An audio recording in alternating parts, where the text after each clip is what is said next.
Live from Fargo and serving you on TV, online, and on the go. This is Valley News Live 10 at 10.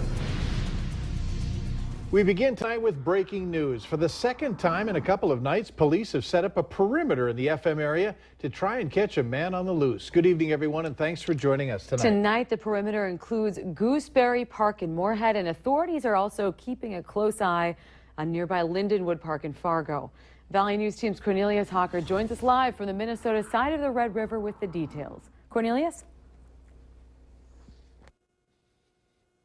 Good evening, Mike and Stephanie. Details are sparse, but here's what we do know. Gooseberry Park, there is a perimeter set up around it by the Moorhead Police because earlier this evening, a man hit a squad car and then took off on foot. I'll step out of the way and show you a little bit of what's going on now. Now, Moorhead Police tell us they don't know if the man is armed, but they do know there is a warrant out for his arrest in Clay County, so they're urging everyone to lock their doors. Now, again, if you're just joining us, Moorhead Police have a perimeter set up around Gooseberry Park, and because earlier this evening, a vehicle hit a squad car, and the person in the vehicle, a man, took off on foot. Now, if there are any updates with this story, we'll be first to post them to you online. Reporting live from Moorhead, Cornelius Hawker, Valley News Live. All right, Cornelius, thank you. Monday night's search wasn't too far from there, focusing on an area from 13th Avenue South to I-94 and University to 25th Street. They were not able to catch the individual who they say ran a stolen car into a sign. West Fargo is a city on the grow, and along with that growth comes the increase in the number of fire emergency calls. 2015 was the busiest year for the West Fargo Fire Department as they responded to 379 service calls. Today, their annual report came out, and like every fire department, they deal with a lot of rescue incidents, fires, and faulty alarm systems. But what most people don't know is that most of the firefighters in West Fargo aren't full-time employees. Valley News Team's Giovanna Simic caught up with the firefighters and got a look at what it takes to do the job.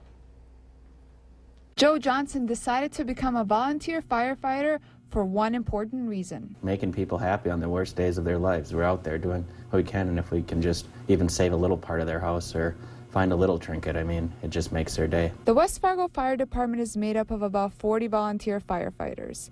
And just like career firefighters, they go through all the same training, except they don't get paid for their work. Number one, they're here for the community, and number two, they're here for each other. The fire department responded to 379 calls in 2015, and 136 of those calls just required an alarm system check.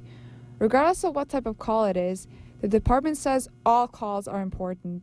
I'd say more of a disappointment because, I mean, you're up, you want to help people, but at the same time you're happy that nothing's happening. You try to make the best of it, and if it's a big fire or some other things, it's definitely stressful, but you have to have a positive outlook on it. And the workload can add up. Every one of our firefighters has to balance work and family life with the fire department. And we ask a lot of them. The minimum amount any one of the firefighters who is on the roster today had to make 95 calls during the year.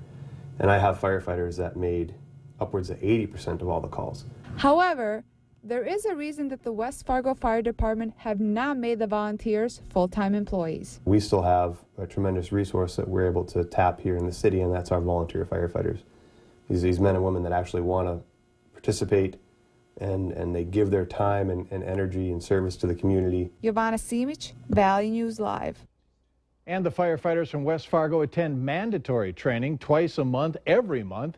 And Chief Fuller says that teaching community members about fire prevention makes their job easier. The man arrested in connection with a fire that destroyed a Muslim-owned coffee shop in Grand Forks is now facing federal charges.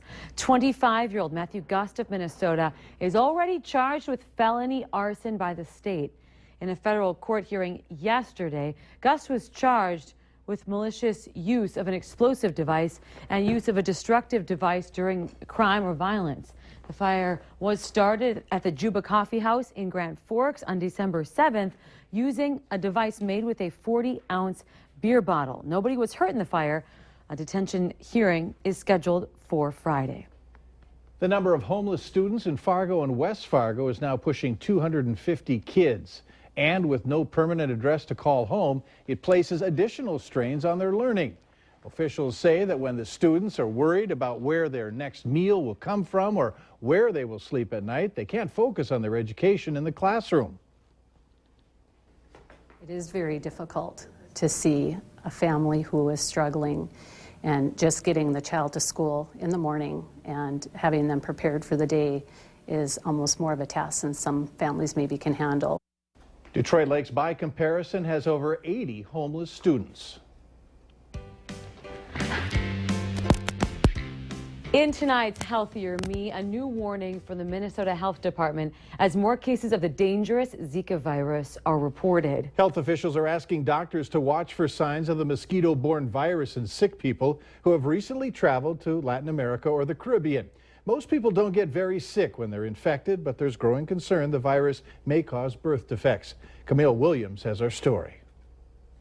Calls from moms-to-be wanting to travel to tropical vacation spots are pouring into Dr. Amy Hammer's office at Clinic Sophia. To remain completely cautious during pregnancy, we are telling pregnant moms to avoid travel to Caribbean countries and other South American countries that have reported cases of the virus. The Zika virus comes from mosquitoes. In adults, the symptoms are fairly mild: headache, joint pain, and fever, usually gone within 2 weeks. In unborn children, doctors say the Zika virus can lead to microcephaly, which is fatal. The main thing is just, talking to your doctor because every situation is different. Right now, she says there are around a dozen cases reported in the United States, none in Minnesota. The virus is not spread person to person. You can only get it from a bite from an infected mosquito. But how likely is it for you to contract the virus while here in Minnesota? The likelihood of someone getting bitten, coming back here, getting bitten by a mosquito, and then that mosquito biting someone else. But it's probably more likely to happen in somewhere maybe like Florida. She says they have received calls about possible Zika virus exposure. Those Minnesotans have been tested. However, it will take weeks before the health department receives those results from the CDC. If you are pregnant and travel to one of the areas with an outbreak, doctors say to wear long sleeves, pants, and use insect repellent. But the travel warning and recommendation to pregnant women is to postpone trips as the risks to unborn children are severe. Camille Williams, KARE 11 News. And Dr. Hammer says if you bought a plane ticket to one of the countries the CDC is recommending pregnant women not travel to, you might be able to get a refund with a doctor's note. A pipeline that will make a big impact on North Dakota's oil industry was unanimously approved today by the Public Service Commission. Bakken crude oil will flow from Stanley in western North Dakota and run more than 1,150 miles across South Dakota, Iowa, and even into Illinois. The pipeline will carry up to 600,000 barrels of crude oil, and it will cross 358 miles and 7 counties across North Dakota. It's great we're making these kind of investment. It's great for the state. It's great for the country. It goes back to one of the reasons that I sought this job is energy security for our country. I'd much rather have oil coming out of the United States than relying on countries overseas to develop these products. Tentative plans are to begin pipeline construction in the spring and then have the line in service by late this year. It was a wild day on Wall Street again, with the Dow dropping more than 550 points. Ultimately, it recovered 250 points by day's end. Besides seeing a drop in gas prices, some people are wondering how these major ups and downs in the stock market are impacting their retirement plans. A retired investor, Delray Williams, who's now Moorhead's mayor, says it's a recently retired CPA shares how you should go about your 401k during these uncertain economic times. Lots of times what people do is they panic.